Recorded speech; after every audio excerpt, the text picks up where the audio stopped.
Hello everyone, কেমন আছেন সবাই? আমি অনুপ্রভা চলে এসেছি আজকে আরও একটি নিউ ব্লগ নিয়ে। তো সকালের ওয়েদারটা দেখাচ্ছিলাম। আসলে আজকে একদমই মন মানসিকতা ভালো নেই, কারণ হচ্ছে যে পরিমাণ হারে জ্বরটা হচ্ছে সবার। তো এটা হচ্ছে ভাইরাস জ্বরের মতো, তো সবারই, তো আমাদের বাসারও সবারই সেম একই অবস্থা। তো আসলে যখন অসুস্থ থাকি সবাই, তখন আর কোনো কিছুই ভালো লাগে না। তো বাসায় সবাই যখন অসুস্থ, তো আমাকে তো সব কিছু করতে হবে, সাথে আমিও কিন্তু অনেক বেশি অসুস্থ হয়ে পড়েছি। তো ভয়েসটা দেওয়ার সময় আসলে এত বেশি শরীর খারাপ লাগছিল, তারপর আমি হচ্ছে ভয়েসটা দিচ্ছিলাম। তো আমি হচ্ছে সকালে একদম রেডি, সকালে একদম স্নান করে নিয়েছি। তো স্নান করে হচ্ছে এখন হচ্ছে সিঁদুর দিয়ে নেব। তো স্নানটা একদম সকালে করে ফেলেছি। তো এটা হচ্ছে আমার আগের দিনের ব্লগ। তো ওই দিন হচ্ছে ঠাকুরকে একটু পুজো দেওয়ার ছিল সাথে। তো আমার আজকে অনেক বেশি কাজ রয়েছে, তো সব কিছু ভিডিও ক্লিপ করতে না পারলেও একটু একটু ভিডিও ক্লিপ নিয়েছি। তো এখানে হচ্ছে আমি সিঁদুরটা দিয়ে নিলাম। তো আগের দিন একটা অনুষ্ঠান ছিল, তো আমি ভিডিও ক্লিপ একদমই নিতে পারিনি। ধরতে গেলে টোটালি তেমন একটা ভিডিও করতে পারিনি। তো আসলে এত বেশি বিজি ছিলাম, তো সম্ভব হয়ে ওঠেনি তোমাদের সাথে শেয়ার করার। আমি হচ্ছে এটা হচ্ছে পরের দিন, তো পুজোটা দিয়ে নিচ্ছি স্নান করে। তা আরেকটু পায়েসও করব ঠাকুরের পুজোর জন্য। তো এখানে হচ্ছে আমি স্নান করে আসনটা ধুয়ে নিয়েছি। তো এখন হচ্ছে ঠাকুরটা পুজোটা দিয়ে নেব। তো বাসার সবাই যেহেতু অনেক বেশি অসুস্থ, আমার শাশুড়ি, শ্বশুর, তোমাদের ভাইয়া, তার সাথে আমিও অনেক বেশি অসুস্থ হয়ে পড়ছি আস্তে আস্তে। তো ওরাও প্রথমে আস্তে আস্তে অসুস্থ হয়েছিল, এখন একদম সবাই, সাথে আমার নিচে দিদি, তারা সবাই অনেক বেশি অসুস্থ। তো ভালোই লাগছিল না কিছু। তো যাই হোক, আমি যতটুকু পারছি ততটুকু করছি। তো আমার শরীরের অবস্থা ভালো না, জানি না কখন আমিও অনেক বেশি অসুস্থ হয়ে পড়ি। তো আসলে ভাবছিলাম যতটুকু শক্তি আছে ততটুকু দিয়ে করি কাজগুলো, কারণ হচ্ছে কেউ তো আর করার নেই, যেহেতু সবাই অনেক বেশি অসুস্থ হয়ে পড়েছে। তো আসলে এভাবে সবাই একসাথে অসুস্থ হয়ে পড়বো ভাবিনি। তোমাদের ভাইয়ার প্রথম হয়েছিল, এরপর হচ্ছে আমার শ্বশুরের, এখন হচ্ছে আমার শাশুড়ি, আবার তোমাদের ভাইয়ার হচ্ছে জ্বর আসতেছে।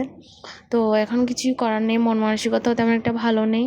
তো আমি হচ্ছে এখানে হচ্ছে পুজোটা দিয়ে নিচ্ছিলাম।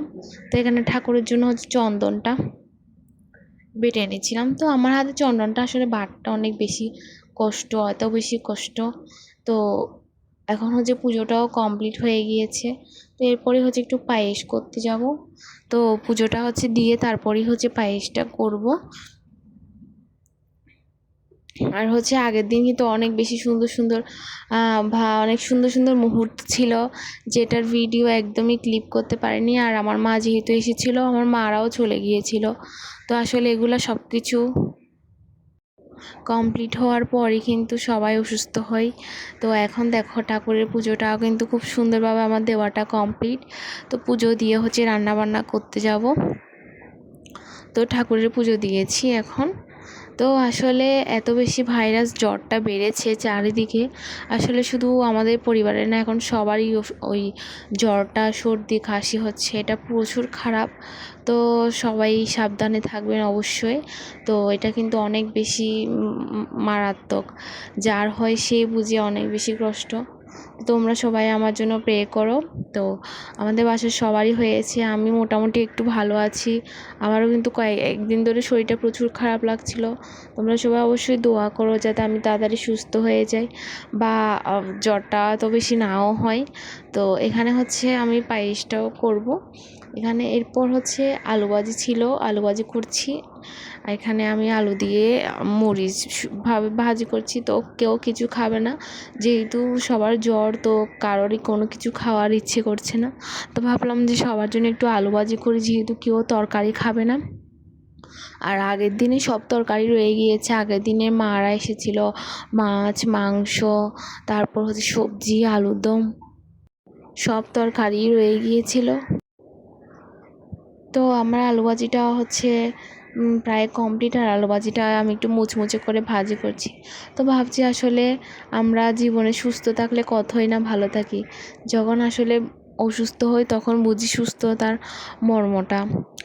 তো সুস্থ থাকাটা জীবনে অনেক বেশি প্রয়োজন। অসুস্থ হলে আসলে জীবনটা তখন প্রচুর খারাপ লাগে, অশান্তি লাগে, অনেক বেশি দুঃখ লাগে। তো যাই হোক, কিছুই করার নেই। তো আমার সারাদিনের রুটিন এটাই। তো এখানে হচ্ছে ছোটো মাছের তরকারিও রয়ে গিয়েছিলো, এগুলো সব কিছুই গরম করব।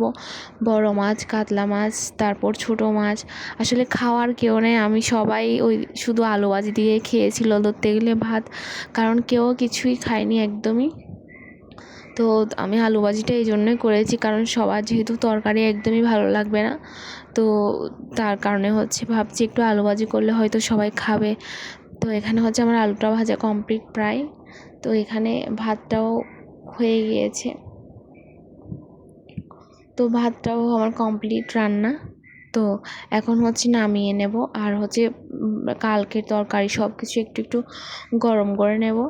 তো এখানে হচ্ছে দেখো চিকেনটা হচ্ছে আলু দিয়ে রান্না করা হয়েছিল, এত বেশি রান্না করা হয়েছিল, তো সবাই খেয়ে আরও অনেক বেশি রয়ে গিয়েছিল। এগুলো আমি এখন কি করব বুঝতেছি না, কারণ এখন আর কেউই খাবে না এগুলা। কারণ হচ্ছে সবাই যেহেতু অনেক বেশি অসুস্থ, তোমাদের ভাইয়াও খাবে না। ও বলছিল ওর জন্য একটু ঝাল ঝাল করে কিছু করতে। তো আমি তার জন্য হচ্ছে ভাবলাম যে একটু মরিচ দিয়ে আলুটা ভেজে নিই, তাই আমি আলুটা ভেজেছি। তো আসলে ওরও অসুস্থ, না হলে ও আমাকে অনেক বেশি হেল্প করে কাজে। তো আমি সব কিছুই সকাল থেকে একা একাই করেছি, কারণ হচ্ছে ও যদি ভালো থাকে ও আমাকে অনেক বেশি হেল্প করে, প্রায় 100% থেকে ধরতে গেলে প্রায় অনেক বেশি ও আমাকে হেল্প করে। যখন আমি আমি অসুস্থ থাকি সব কিছু আমাকে হেল্প করে। তো এখন হচ্ছে আমার রান্না টান্না কমপ্লিট। এখানে হচ্ছে মাছের তরকারি রয়েছে, ছোটো মাছের, বড় মাছের তরকারিও রয়েছে, আমি ভিডিও করিনি। তারপর হচ্ছে এখানে দেখো চিকেন রয়েছে। তো এগুলো আসলে আমি একটু একটু করে খাবো, বাকিটা কি করব জানি না এখনও। তো যাই হোক, এখানে হচ্ছে চিকেনটা আমি রেখেছি। তারপর এখানে রয়েছে আলু ভাজি করেছি একদম মুচমুচে করে। তা আলু ভাজিগুলো কিন্তু ওই দিন অনেক বেশি ভালো হয়েছিল, খেতেও অনেক ভালো লেগেছে, মজা লেগেছে আমার। তা আমিও আলু ভাজি দিয়ে অনেক ভালোভাবে খেয়েছি। তো এরপর সবার জন্য আম কেটে নিয়েছি এখানে। তো তোমাদের ভাইয়া, আমার শাশুড়ি, শ্বশুর, সবার জন্য। তো এখানে হচ্ছে একটু লবণ দিয়ে মেখে দেব। আর আমটা কিন্তু অনেক বেশি মিষ্টি ছিল, খেতে অনেক বেশি ভালো লেগেছিল, আমটা অনেক বেশি মিষ্টি ছিল। তো এখন হচ্ছে আমি আমটা একটু লবণ দিয়ে মেখে তাদেরকে দিব। তো আসলে যতটুকু শরীরে যতক্ষণ পারতেছি করে যাব।